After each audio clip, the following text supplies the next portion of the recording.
छात्रों, हम आपके लिए करंट अफेयर से क्लास लेकर आए हैं जो हिंदी में है। ये पहली क्लास है।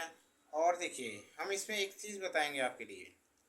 सबसे पहले तो ऐसे छात्र जो पहली बार चैनल पर आए हैं, चैनल को सब्सक्राइब करना है। चुन चुन के फूल ले लो, अरमान रह न जाए। ये हिंद का बगीचा गुलजार रह न जाए। कर दो जावन बंद जेलों में, चाहे भर दो।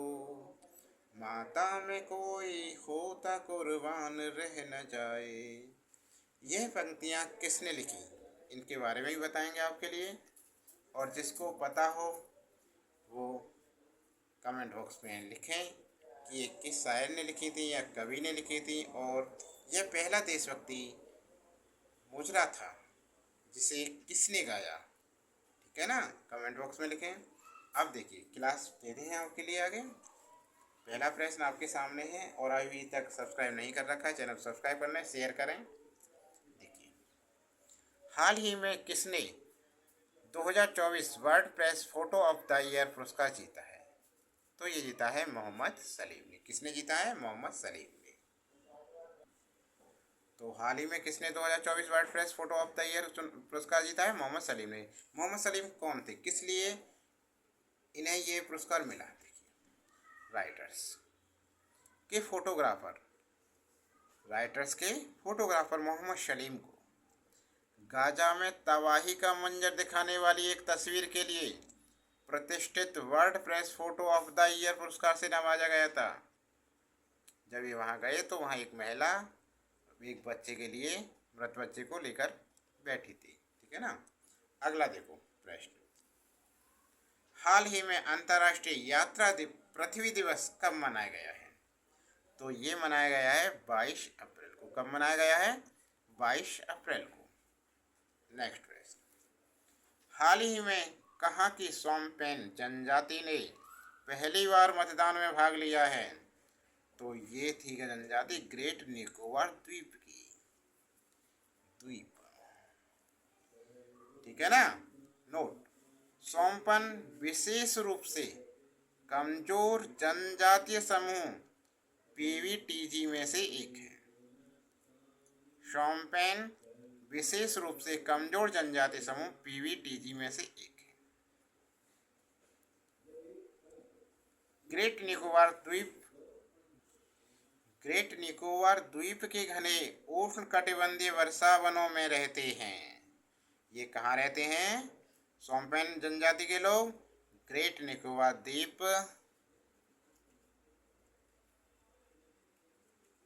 के घने उष्ण कटिबंधीय वर्षा वनों में रहते हैं। अब देखिए, ये कितने हैं लोग। तो जब 2011 की जनगणना हुई थी, 2011 की जनगणना के अनुसार सोमपेन की अनुमानित जनसंख्या मात्र 229 है। ये कौन थे? ये वे शिकारी हैं जो जंगली सूअर, अजगर, छिपकली, मगरमच्छ को निशाना बनाते हैं और अर्ध खानाबदोश जीवन जीते हैं। चौथा प्रश्न देखिए, प्रवर्तन निर्देशालय के नए निदेशक कौन हैं? तो ये है राहुल नवीन। कौन है? राहुल नवीन। राहुल नवीन भारतीय राजस्व सेवा के 1993 बैच के अधिकारी हैं। अगला प्रश्न 5, हाल ही में किसने छवियों को वीडियो में बदलने के लिए VASA वासा 1 AI मॉडल की घोषणा की है? माइक्रोसॉफ्ट ने। अगला प्रश्न, हाल ही में राजस्थान रॉयल्स ने कहाँ नई क्रिकेट अकादमी शुरू की है? हाल ही में राजस्थान रॉयल्स ने कहाँ नई क्रिकेट अकादमी शुरू की है? तो ये की है जयपुर में। कहाँ? जयपुर में। अगला प्रश्न, हाल ही में हांगकांग और किस देश ने MDH और एवरेस्ट मसाला पाउडर पर प्रतिबंध लगा दिया है? Singapore T. हाल ही में हांगकांग और किस देश ने MDH एवरेस्ट मसाला पाउडर पर प्रतिबंध लगा दिया? तो वो लगाया है सिंगापुर ने। अगला नेक्स्ट प्रश्न, हाल ही में किस देश ने सुपर लार्ज क्रूज मिसाइल का परीक्षण किया है? तो सुपर लार्ज क्रूज मिसाइल का परीक्षण क्या है? उत्तर कोरिया ने। नेक्स्ट क्वेश्चन, हाल ही में सीडीएस जनरल अनिल चौहान किस देश की आधिकारिक यात्रा पर गए हैं? तो ये गए हैं फ्रांस की। हाल ही में सीडीएस जनरल अनिल चौहान किस देश की आधिकारिक यात्रा पर गए हैं? फ्रांस की यात्रा पर। नेक्स्ट क्वेश्चन, हाल ही में पहला हिंदी रेडियो प्रसारण कहाँ शुरू हुआ है? कुवैत में। हाल ही में पहला हिंदी रेडियो प्रसारण कहाँ शुरू हुआ है? कुवैत में। नेक्स्ट क्वेश्चन देखिए, अब कुछ ब्रांड हैं, ब्रांडों के कौन किस चीज़ के किसने किसको अपना ब्रांड बनाया? देखो, मसाला ब्रांड केपीजे ने करीना कपूर को अपना ब्रांड एम्बेसडर बनाया है। करीना कपूर को ब्रांड एम्बेसडर किसने बनाया है? मसाला ब्रांड केपीजे ने। अगला प्रश्न अगला है, स्पर्श सीसीटीवी ब्रांड को ब्रांड एम्बेसडर सोनू सूद को बनाया है। सोनू सूद को ब्रांड एम्बेसडर किसने बनाया है? स्पर्श सीसीटीवी। अगला, स्पीड पेट्रोल के लिए बीपीसीएल ने नीरज चोपड़ा को ब्रांड एम्बेसडर बनाया है। स्पीड पेट्रोल के लिए बीपीसीएल ने नीरज चोपड़ा को ब्रांड एम्बेसडर बनाया है। नेक्स्ट, चेन्नई सुपर किंग्स ने कैटरीना कैफ को अपना ब्रांड एम्बेसडर बनाया है। चेन्नई सुपर किंग्स ने कैटरीना कैफ को अपना ब्रांड एम्बेसडर बनाया है। अगला, स्लाइस में नयनतारा को अपना ब्रांड एम्बेसडर बनाया है। स्लाइस ने नयनतारा को अपना ब्रांड एम्बेसडर बनाया है। अगला, बिस्लेरी टेक्नो और हुंडई मेट्रो इंडिया ने अपना ब्रांड एम्बेसडर दीपिका पादुकोण को नियुक्त किया है। किसको किया है? बिस्लेरी टेक्नो और हुंडई मेट्रो इंडिया ने दीपिका पादुकोण को ब्रांड एम्बेसडर नियुक्त किया है। अगला प्रश्न, हाल ही में सिट्रोएन इंडिया ने किसे अपना ब्रांड एम्बेसडर बनाया है? तो ये बनाया है एम एस धोनी को। एम एस धोनी कौन थे? M S Dhoni? ये भारत के पूर्व क्रिकेट टीम के कप्तान थे, जिन्होंने की कप्तानी है भारत वनडे क्रिकेट जीता था और टी20 क्रिकेट का विश्व कप भी जीता था। अगला प्रश्न देखिए 12वां, हाल ही में भारतीय मिल्क ब्रांड नंदनी आगामी टी20 विश्व कप में किस टीम का स्पॉन्सर बना है? हाल ही में भारतीय मिल्क ब्रांड नंदनी आगामी टी20 विश्व कप में किस टीम का स्पॉन्सर बना है? तो ये बना है स्कॉटलैंड और आयरलैंड, इन दोनों का बना है। अगला प्रश्न, हाल ही में किस भारतीय ग्रैंड मास्टर ने कैंडिडेट्स शतरंज टूर्नामेंट का टाइटल जीता है? तो ये है डी मुकेश। कहाँ के ये? अरे भारतीय हैं, तो भारतीय पूछ रहा है तो भारतीय ही हैं डी मुकेश। भारत के 17 वर्षीय ग्रैंड मास्टर डी मुकेश ने कैंडिडेट्स शतरंज टूर्नामेंट जीतकर इतिहास रच दिया है। मुकेश ने 40 साल पहले महान गैरी कास्परोव द्वारा बनाए गए रिकॉर्ड को तोड़ते हुए सबसे कम उम्र के विजेता बन गए हैं। वह महान विश्वनाथन आनंद के बाद यह प्रसिद्ध टूर्नामेंट जीतने वाले दूसरे भारतीय बने हैं। पिछले साल उन्होंने हांगझो एशियाई खेलों में रजत पदक जीता था। पिछले साल उन्होंने हांगझो एशियाई खेलों में रजत पदक जीता था। अगला प्रश्न देखिए, अब देखिए यह है, हाल ही में किसने प्रथम अंतर्राष्ट्रीय इंद्रधनुष पर्यटन सम्मेलन का शुभारंभ किया है? हाल ही में किसने प्रथम अंतर्राष्ट्रीय इंद्रधनुष पर्यटन सम्मेलन का शुभारंभ किया है? तो ये क्या है? नेपाल ने। किसने किया है? नेपाल ने। अगला प्रश्न, हाल ही में किस देश में बाघ की एक नई प्रजाति खोजी गई है। हाल ही में किस देश ने बाघ की एक नई प्रजाति खोजी गई है? तो ये खोजी गई है ब्राज़ील में। किसमें खोजी गई है? ब्राज़ील में। हाल ही में ब्राज़ील के घने वर्षावनों में क्लाउडेड टाइगर गेट लेपर्ड्स पोर्डिनोट्स नाम की यह बिल्ली संरचनात्मक रूप छोटी जरूर है, लेकिन यह जैव विविधता और संरक्षण के लिए अत्यंत महत्वपूर्ण है। ठीक है।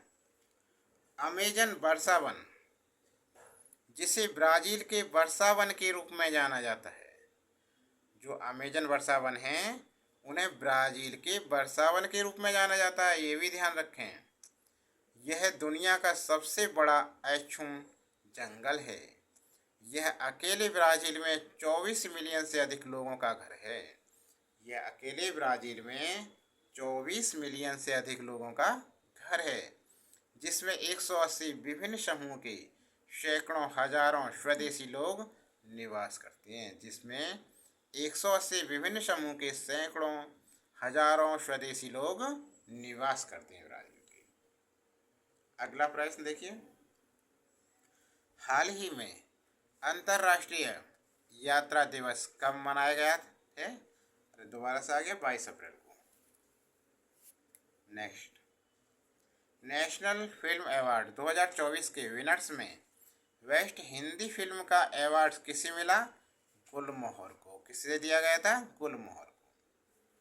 अगला प्रश्न, 70वें नेशनल फिल्म अवार्ड 2024 में पॉपुलर मूवी का खिताब किसे मिला है? 70वें नेशनल फिल्म अवार्ड 2024 में पॉपुलर मूवी का खिताब किसे मिला है? कांतारा ने जीता है। किसने जीता है? कांतारा ने। अगला प्रश्न, देशभक्ति का पहला मुजरा किस कोठी पर गाया गया था? देशभक्ति का पहला मुजरा किस कोठी पर गाया था? गया था।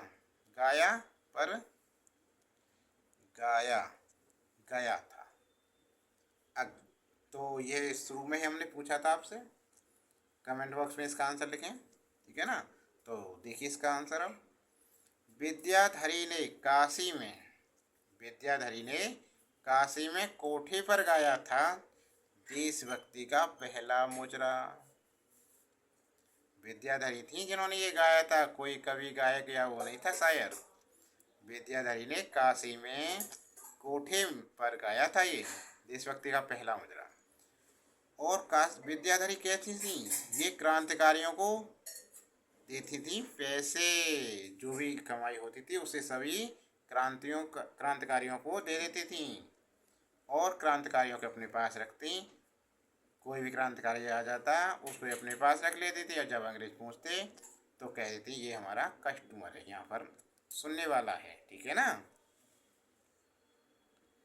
जो गाने इनके संगीत को सुनने वाला, कि यह कोई क्रांतिकारी नहीं, यह तो हमारे यहाँ प्रत्येक दिन संगीत को सुनने आता है, श्रोतागण हैं हमारे। ठीक है ना, ऐसे बोल देती थी और अंग्रेज मान जाते। देखिए नोट, चंदौली की रहने वाली, कहाँ की थी ये? चंदौली की रहने वाली थी। चंदौली के रहने वाली सुर समाग्री विद्याधरी बाई का देश की आज़ादी में अहम योगदान था। वे मुजरा गाती थीं और इससे मिले हुए पैसे को देश के क्रांतिकारियों में बांट दिया करती थी।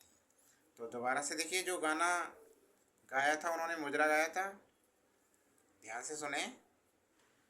चुन चुन के फूल ले लो, चुन चुन के फूल ले लो, अरमान रह न जाए, ये हिंद का बगीचा गुलजार रह न जाए।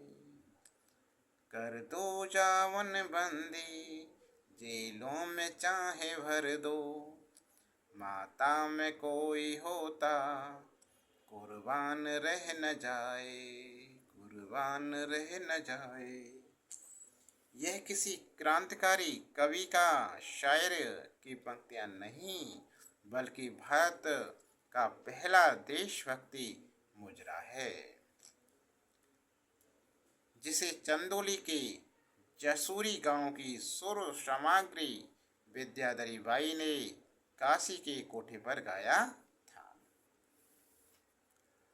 उन दिनों कोठे पर एकमात्र उनका ही मुजरा ऐसा होता था जिसके शुरू होने और खत्म होने पर वंदे मातरम की गूंज सुनाई पड़ती थी। मुजरे से होने वाली पूरी कमाई वे चुपके से क्रांतिकारियों को दे देती थी। विद्याधरी बाई हिंदी, उर्दू, गुजराती, मैथिल और बांग्ला में भी गाती थी। इतनी भाषाएं आती थी इन्हें, हिंदी, उर्दू, गुजराती, मैथिल और बांग्ला में भी गाती थी। उनके गीत गोविंद का गायन सुनकर ऐसा लगता था कि गले में बांग देवी विराजी है। जसूरी में विद्याधरी बाई का जन्म 1881 में भुजावन राय और भुट्टी राय के घर में हुआ था। वे काशी नरेश के दरबार की प्रमुख गायिका के साथ ऑल इंडिया रेडियो पर भी गाती थीं। प्रेमचंद के पुत्र प्रसिद्ध साहित्यकार अमृतलाल नागर ने अपनी पुस्तक ये कोठे वालियाँ में लिखा कि प्रेमचंद के पुत्र कौन थे? साहित्यकार अमृतलाल नागर, और इनकी रचना थी एक ये कोठे वालियों में, जिसमें लिखा था इन्होंने कि स्वतंत्रता आंदोलन के दौरान महात्मा गांधी ने बनारस के तवायफों के बीच एक सभा की थी। इसमें हुस्नाबाई ने यादगार और शानदार भाषण दिया था तथा इस कार्यक्रम का पूरा खर्च विद्याधरी बाई ने उठाया था। इसके बाद तवाइफ संघ का गठन हुआ। ऐसा नहीं है, जब देश की स्वतंत्रता के लिए प्रत्येक वर्ग ने, प्रत्येक जाति, प्रत्येक धर्म ने अपना योगदान दिया था, प्रत्येक व्यक्ति ने योगदान दिया था, देश प्रेमी थे, ठीक है ना। गांधी जी उनमें प्रमुख थे, जिन्हों के भाषणों से, जिन्हों के सब के लिए इन्होंने तैयार किया था। एक जन क्रांति का सार इन्होंने ही उठाया था। देखिए, गांधी जी ने उस समय तवाइफों से गुजारिश की थी कि वे देश की रियासतों में जहाँ भी संगीत पेश करें। ये गांधी जी ने कहा था कि उस समय तवाइफों से गुजारिश की थी, विनती की थी कि वे देश की रियासतों में जहाँ भी संगीत पेश करें, वे देशभक्ति से जुड़ा होना चाहिए। इससे देशभक्ति का भाव जगेगा। विद्याधरी को गांधी जी की बात मन को लग गई। मन को लगनी चाहिए कोई बात। तुम्हारा पढ़ाई पे मन लग जाए तो देखो, मन से पढ़ाई करोगे तो निश्चित सफलता भी मिलेगी। तथा पहला देशभक्ति का मुजरा खुद ही लिखा और काशी के एक कोठे पर गाया था। लेखक भी यही थी। उनकी एक मात्र पुत्री वीणा देवी और उनके पति सर्वनाथ राय घर पर रहते हैं, अभी हैं। सर्वनाथ राय के अनुसार यह निधन से एक दिन पहले उनको अनुमान हो गया था और वह वाराणसी के मिश्र पोखरा स्थित मुक्ति भवन चली गईं, जहां 10 मई 1971 को उन्होंने अंतिम सांस ली थी। एक भाई था, वो भी मर गया इससे पहले। अब देखिए अगला, एमपी के नर्मदापुरम तथा तवा जलाशय को रामसर साइट का दर्जा प्रदेश में 5वीं तो देश में 85वीं साइट है। देश में 85वीं साइट है। देखिए ध्यान से, प्रदेश के नर्मदापुरम जिले में स्थित तवा जलाशय को रामसर करवें सर 1971 के तहत अंतर्राष्ट्रीय महत्व की आर्द्रभूमि के रूप में मान्यता दी गई है। प्रदेश के नर्मदापुरम जिले में स्थित तवा जलाशय को रामसर करवेशन 1971 के तहत अंतर्राष्ट्रीय महत्व की आर्द्रभूमि के रूप में मान्यता दी गई है। छात्रों, आपको क्लास कैसी लगी? क्लास अच्छी लगी हो तो लाइक करना, कमेंट बॉक्स में ज़रूर लिखकर बताना कि आपको ये कैसे लगी क्लास। और अभी चैनल पर नए हैं, चैनल को सब्सक्राइब नहीं कर रखा है तो चैनल को सब्सक्राइब करें।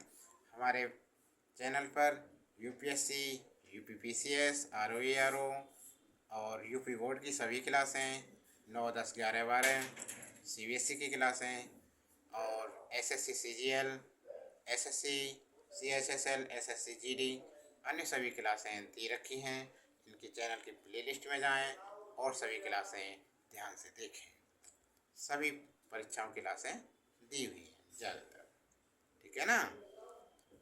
तो अभी तक सब्सक्राइब नहीं, जल्दी से कीजिए, लाइक कीजिए भाई। इसमें ये एजुकेशन से संबंधित चैनल है तो इसे सब्सक्राइब क्यों नहीं करते हैं आप? पढ़े हुए बच्चे हैं, सब्सक्राइब जरूर कीजिए।